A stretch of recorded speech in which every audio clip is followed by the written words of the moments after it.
Hi, Sophie. Hi. This is your Filipino exam at mag-umpisa tayo sa madadali. Okay? Basahin ang Filipos 2, 1 to 11. Sige.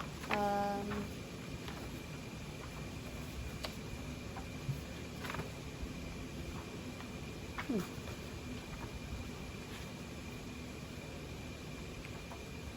Okay. Filipos 2, 1 to 11. Ang pagpapakumbaba ni Kristo. Hindi ba't masigla kayo dahil na kay Kristo kayo? Hindi ba't masaya kayo dahil alam ninyong mahal niya kayo? Hindi ba't may mabuti kayong pagsasamahan dahil sa banal na Espiritu? At hindi ba't may malasakit at pangunawa kayo sa isa't isa? Kung ganoon, nakikiusap ako na lubusin na ninyo ang kagalakan ko. Magkasundo kayo't magmahalan at magkaisa sa isip at layunin.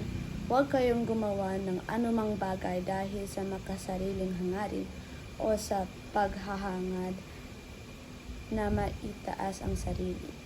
Sa halip, magpakumbaba kayo sa isa't isa at ituring na mas mabuti ang iba kaysa sa inyo. Huwag lang ang sarili ninyong kapakanan ang isipin nyo, kundi ang kapakanan din ng iba. Dapat maging katulad ng kay Kristo Jesus ang pananaw niyo. Kahit na nasa Kanya ang katangian ng Diyos, hindi niya itinuring ang pagiging kapantay ng Diyos bilang isang bagay na dapat panghawakan. Sa halip, ibinaba niya ng lubusan ang sarili niya sa pamamagitan ng pag-aanyong alipin. Naging tao siyang tulad natin. At sa pagiging tao niya, nagpakumbaba siya at naging masunurin sa Diyos hanggang sa kamatayan, maging sa kamatayan sa krus. Kaya naman itinaas siyang lubos ng Diyos at binigyan ng titulong higit sa lahat ng titulo upang ang lahat ng nasa langit at lupa at nasa lilalim ng lupa ay luluhod sa pagsamba sa Kanya. At kikilalanin ang lahat na si Hesus Kristo ang Panginoon sa ikapapuri ng Diyos Ama. Ano ang paborito mong verse sa Filipos 2, 1 to 11? At bakit?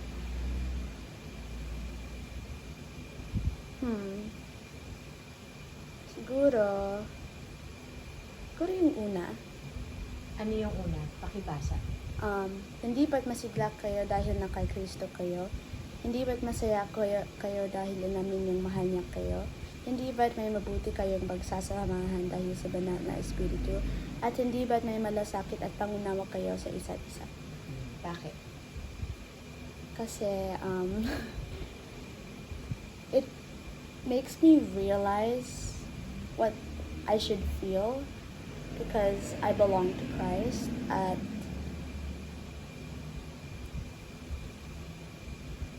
it makes me realize that I should be happy because Christ loves me. Yes. Ano ang sinasabi ng talatang yan? Pangkalahatan. Overall. Well, the title of it is Ang Pagpapakumbaba ni Kristo. So it's about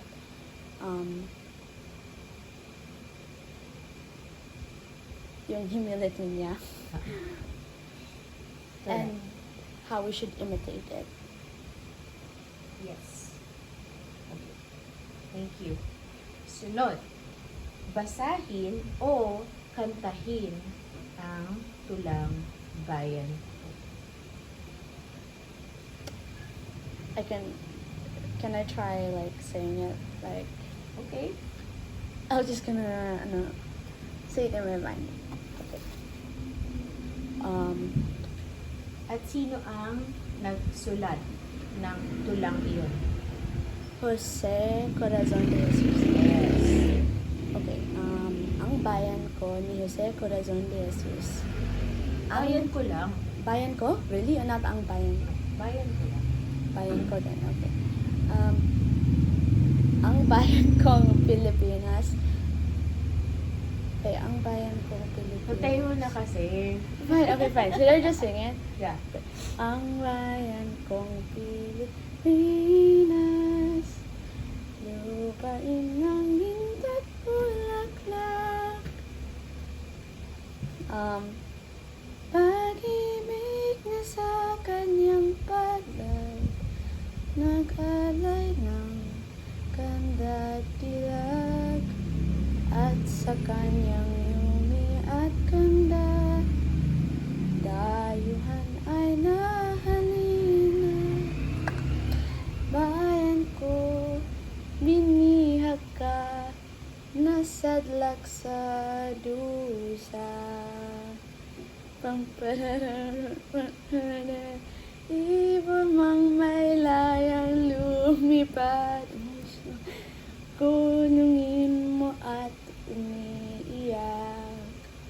Bayan pa kayang sakdal dilag, ang dimag na sang makaalpas.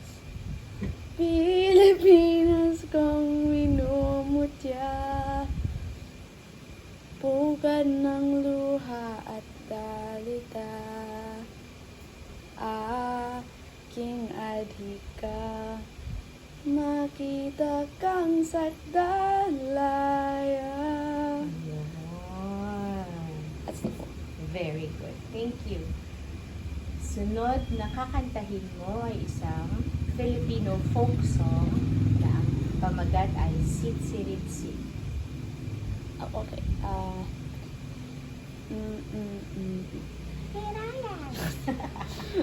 Okay, and dito yun ka.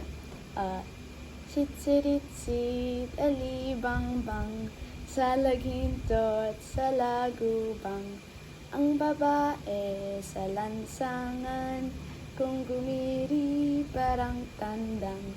Santa Niño sa pandakan, Fruto Seco sa tindahan. Kung ayaw mong magpautang, uubusin ka ng langgam. Mama, namamangka, pasakayin yaring bata. Pagdating sa Maynila, ipagpalit ng manika. Ale-ale namamayong, pasukubin yaring sanggol. Pagdating sa Malabon, ipagpalit ng bagoong. Do I say it again? The chorus? Anong sinasabi nung kantang yun? Alam ko na it's a flirtatious, I think, young, like woman that is threatening the store owner, the one that's selling the puto seco sa tindahan. She's threatening him that the ants are going to eat him if he doesn't extend credit, I think. Oh, okay, yes. Actually, like with most nursery rhymes, or It's a little nonsense. yeah, sa silly or doesn't really mean anything. Parang, what does sitsiritsit mean? Actually, yeah. Or Ibig what does sabihin ko- alibangbang mean? Diba? No, seriously, what does it mean? Yeah, sitsiritsit, alibangbang. Ganun. Okay? Alright. Dako naman tayo sa dalawang librong binasa natin ngayong... Ay, hindi, marami pa pala. Ang Lakambini at Ako, mga kwento ni Lola Basyang, yung ang 12 masasayang prinsesa, It's a Men's World, at Florante at Laura ni Francisco Balagtas. Okay? Umpisahan natin sa Ang Lakambini at Ako. So, I will ask questions, just answer the question. Okay. Okay? Don't add to it. Okay. Ang Lakambini at Ako. Sino ang tinutukoy sa pamagat na ako. Ilarawan ang character na ito. Siya ay si Estong, Okay? and Describe him.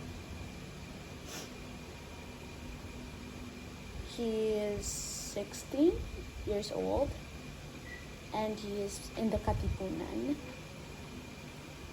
And he was the one that taught the Lakambini how to shoot. Sino sila Kambini? Ilarawan ang karakter na ito.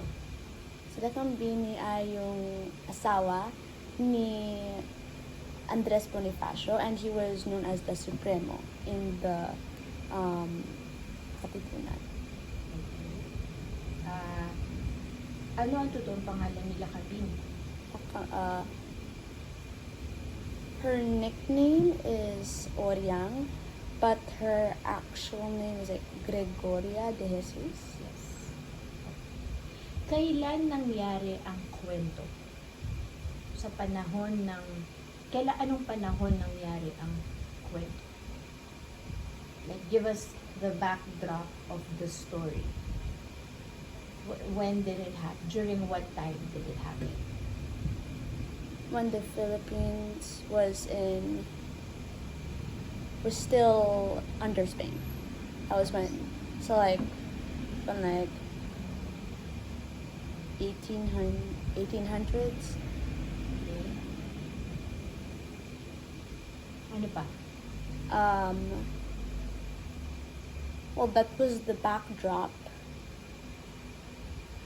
and that was 1800s was the date. The backdrop was when the setting. I know. Ang setting. Ay nako, teka.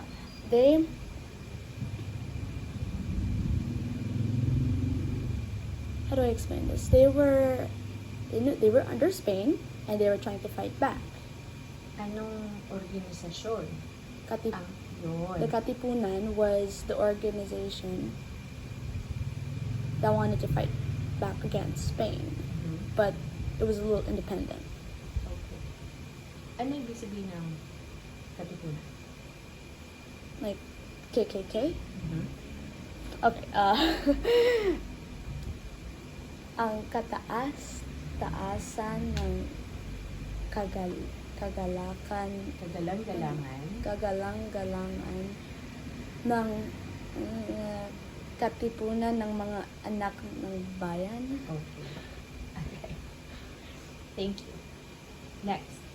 Bakit importante para sa Lakambini na matutong humawak at umasinta ng baril at sumakay ng kabayo? Kasi sabi niya, kahit babae o lalaki, dapat marunong siya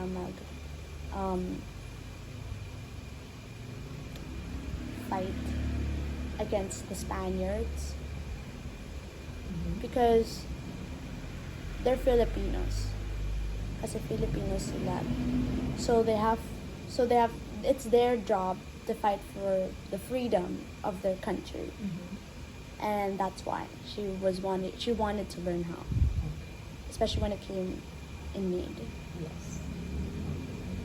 Sa tingin mo, bakit malaki ang impluwensya ng Lakambini kay Estong or kay Ariston kahit na bata lang si Estong? Sa tingin ko, her influence was big on him kasi even though he was teaching her how to do, all that shooting, riding, she taught him the reasons and how important it was. So I feel like that's how she made an influence on him, because that's how she made an influence on him. Kasi she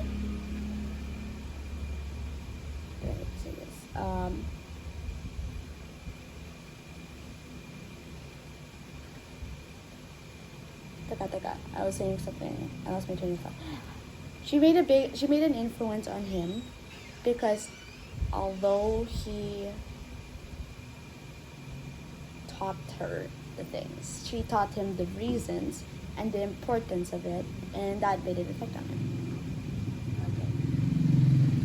Okay, dako naman tayo sa pangalawang libro,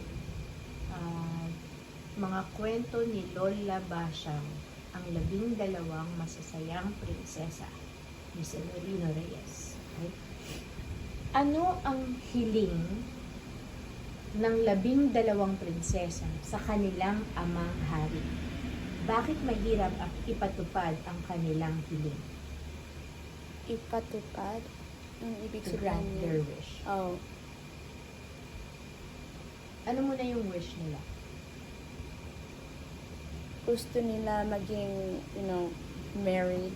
They want husbands. Okay. Pero mahirap kasi 12 sila. Ang dami sila kasi. So, how the king was like, where am I gonna find 12 princes? Okay. And what were their personalities?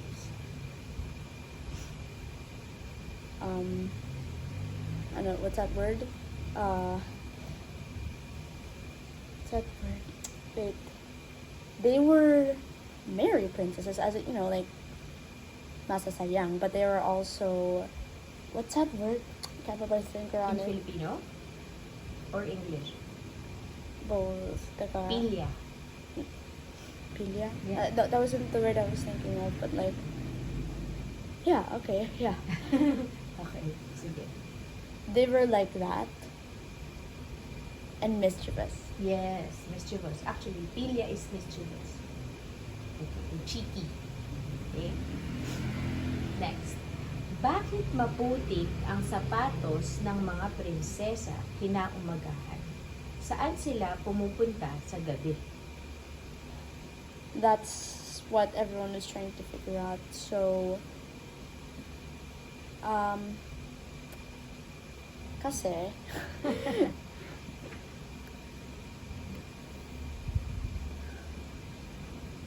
sa gabi,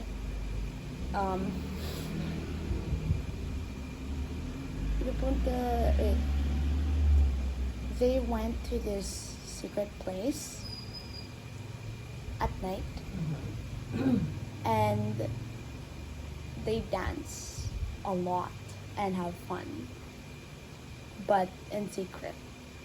Meron ba silang kinikita doon? Yes, like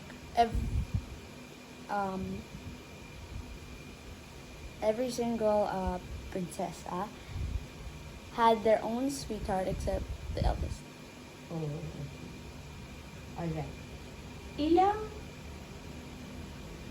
Ilang tao ang nagtangkang bantayan ng mga prinsesa, subalit walang nakasunod sa mga ito. Bakit?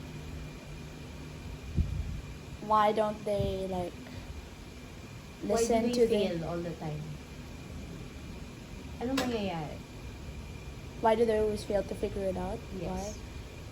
Why? Okay. Kasi before they go to sleep, they give wine to whoever's gonna watch over them, to their bantay, and then that's actually a sleep. It's something that you use to make you sleep, like a sedative. Yes. Something to sedate. Sedative. A sedative, yes. And when they sleep, they're really asleep. So when yung mga prinsesa, when they go down, they won't be able to be followed or watched over because they're deep asleep. They're bantay. Okay. Ngayon, ano ang ginawa ni Silvio upang masundan ang mga prinsesa? Oh, Sylvia. Okay. So, Filipino, please. I'm trying. what's that word before? Um,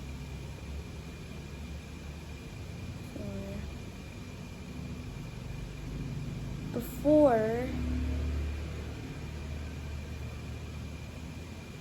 he went to the labing-dalawang prinsesa,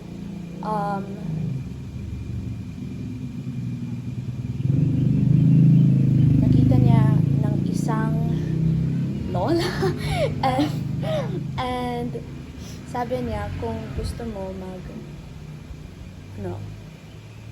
marry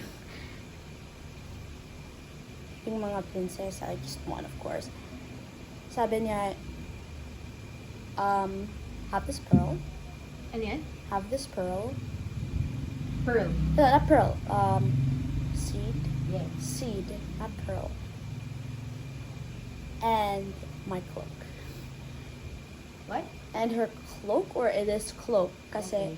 the cloak was an invisibility cloak, Okay. at yung seed, when he ate it, it was a combative to the sedative Okay. that the princesses would give him. Oh, okay. So he said to her, salamat, and then he went. And so, when the time came, he used it, and to fight the sedative, he ate the seed, and then when they thought he was asleep, he secretly followed them with the invisibility cloak. At ano ang natuklasan niya? Ano? Ano ang natuklasan niya? Ano ang nakita niya? Oh, nakita niya ng, what is diamond? Like, jewel, crystal. Oh, diamond, sige. This diamond crystal tree, you know? And so, he broke off a branch at nilagay niya sa pocket niya, and he kept following them so that noong nakita siya when he saw the king again, like later, he'd prove where they went with the branch. So anyway, while he was following the princesses, he saw that, and then they got into boats to cross this ilog, and they felt like the boat was heavy somehow, but they said, no, it's not heavy, that's just you. And so when they crossed it, there was this like really nice place where all the 12 princes were waiting, and they danced to them, they ate. 12 princess? No, 11? Yes. Yeah, 11. Because the eldest didn't have. And yeah. Who did the eldest have feelings for? Sylvia. Okay. At and Sylvia on the inside, masaya siya kasi he loves, he also fell in love with the eldest. So, you know. Okay. So, paano nagwakas ang istorya ni Lola Basyang? Happen next. Happen next. Yeah. Ending. Ending. Well, sa umaga, when they found out that Silvio didn't actually fall asleep, and then he reported everything to the king, they're like, hala, lagot kami. But the king was also angry at the princesses, but he was inside, he was secretly happy kasi they all had their own sweethearts. And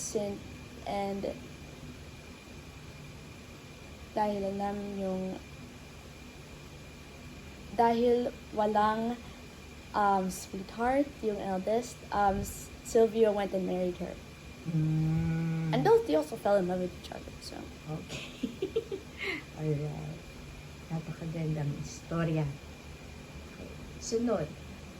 It's a Men's World ni Bebang C. Okay. Piliin ang isang bahagi ng kwento from It's a Men's World one chapter. Yes. Na pinaka nagustuhan mo. Isalaysay mo kung ano ang naramdaman mo habang binabasa mo ito. I think it was the last chapter I read. Di ko alam yung ano, ang pangalan ng chapter, but it was about the dad kidnapping his own kids. Okay. Si Bebang. Aha. And her... Kinidnap nung daddy ni Bebang si Bebang. Yeah. Okay. Kaso, hindi alam yung mama niya. So, she was panicked. So, ang nangyari is, they were at their cousins and auntie's house, like, sa province. I think, Pangasinan. Aha. And they're having fun, masaya, masaya. And then, the dad came. I think their actual dad, kasi their mom is not their actual mom, it's their stepmom. Mm. So they were going in their stepmom's relative's place with their half siblings. And then the dad, yung tatay nila, he arrived, but only to Bebang and her sister Kolay, her full sister, and he's like, Lika, wanna take you to lunch? And then they're like, oh, okay.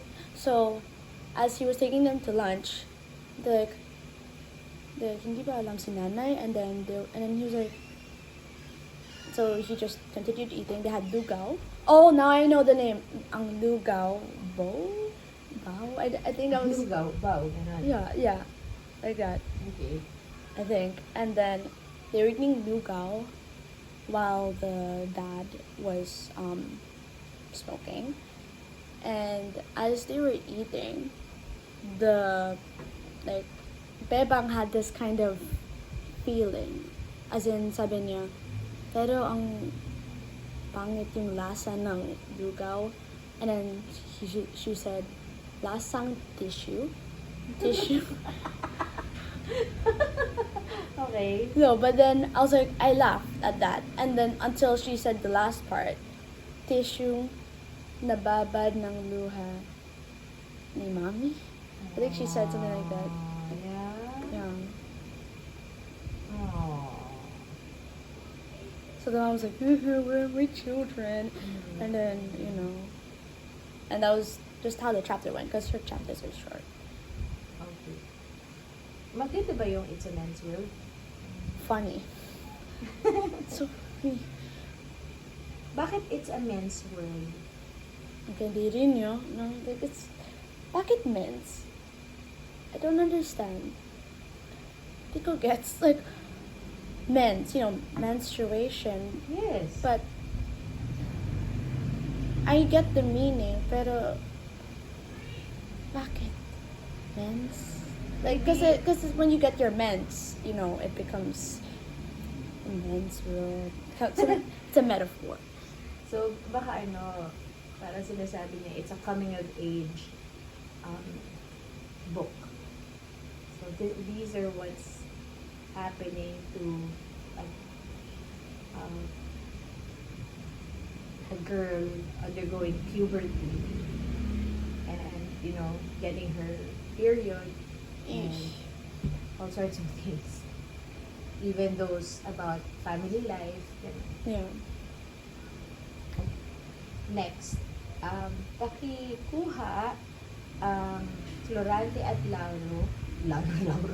Laura, Yeah?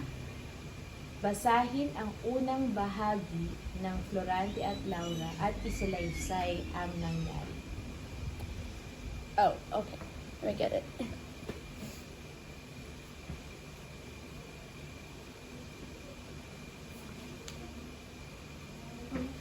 Parang pa. Hindi kayo show me. This is Florante at Laura. Okay. And the first, yung unang bahagi. Like, Yung start talaga. Yung storya. kay Celia. No? Sa babasa nito. Mm-mm. To the reader. Ay, hindi. Oh, punan ng salita. That May one? puno ng salita. Ano yan? Body of the poem. Oh, yan. Or Can you show Yeah. it to the camera? It's really nice illustrations. Nice. Like in the dark forest. Yeah, it's a dark forest. Okay. Alright.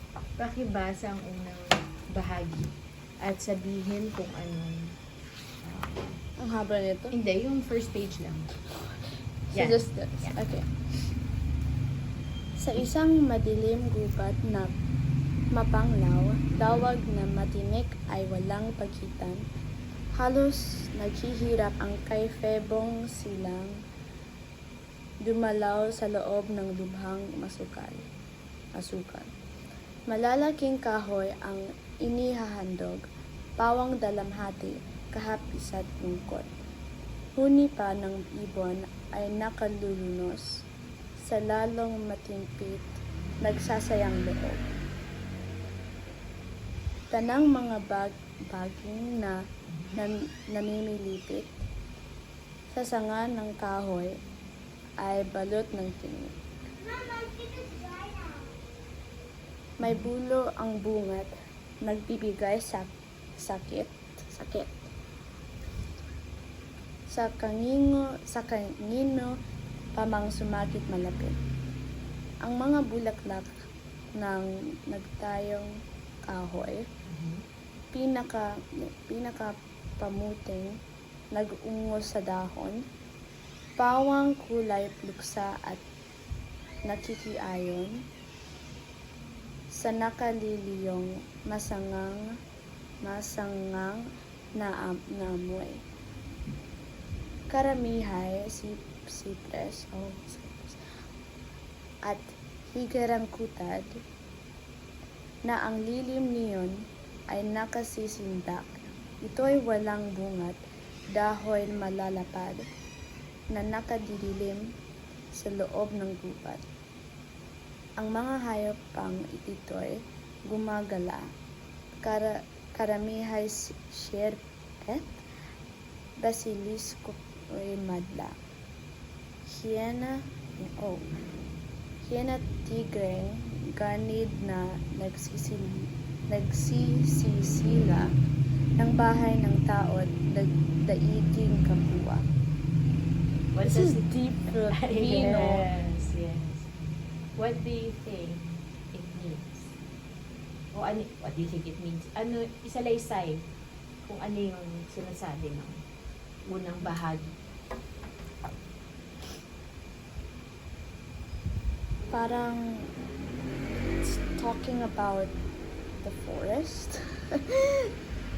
Ano ang forest?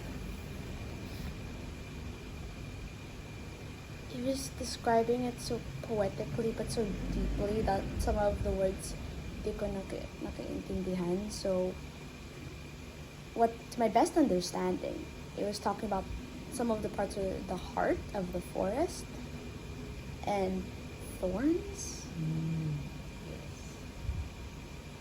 and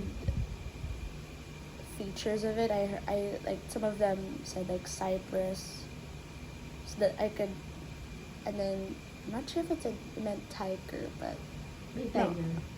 I'm not sure. I don't think so, but I know that meant cypress, something like that. It was talking about its. I think it was talking about its. Its beauty, but dark beauty. Okay. The heart of the forest.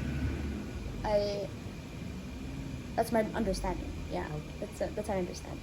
Okay. Meron ka bang alam tungkol kay Francisco Balagtas?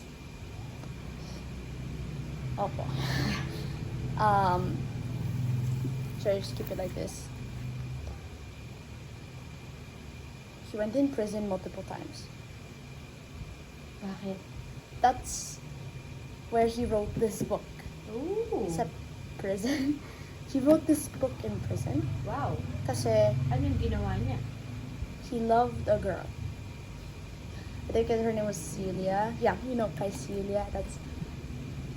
That's who this is for. Pero, I think he had two girls that he loved that he wrote this book for. but someone who loved the same girl. She was rich, and since they were both fighting over the same girl, put Balagtas in jail. Because he loved the same girl. That's so bad. But he didn't do any crime. It didn't say. I was studying, or maybe I read over it, but sabi, he went in jail a few times, and then every time he got out, he would have gone in again. And then he married someone, and he told his children a very interesting thing. I'd rather you cut off your hands than become writers or poets. Bakit? Kasi he doesn't want them to suffer the same fate he did. What about being a writer turns him off? He feels like it gets in trouble, so he doesn't want it to happen to his kids. Kasi dahil siya ay Francisco Balagtas, his children, if they become poets or writers, baka they might go into jail like him or suffer the same fate as him. Little does Balagtas know now that It's he is so huge. famous.